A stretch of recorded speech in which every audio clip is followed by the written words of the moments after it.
Here's your daily updates. Newsman Dennis Daily offers his take on the events of the day in another daily video blog. Hi, and thanks again, everybody. I'm sitting out here on the patio with a big glass of ice water, trying to cool off and at least relax, but it's 117 degrees today here in the Coachella Valley, and it's a little hard to relax. But every so often we go back to Indiana and check in with Rich McLemore, who's come up with some wonderful ways to calm down.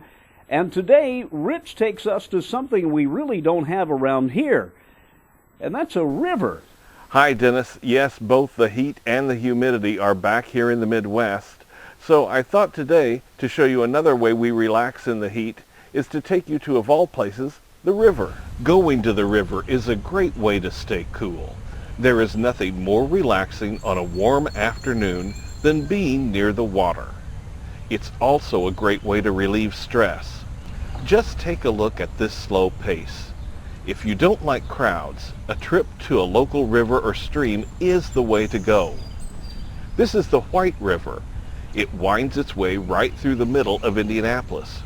Therefore, many people here live directly on the river and can step right out their back door and down to their boat docks. Others that call the river their home are the ducks. They're usually on the lookout for bugs. However, today it looks like it's just a social event.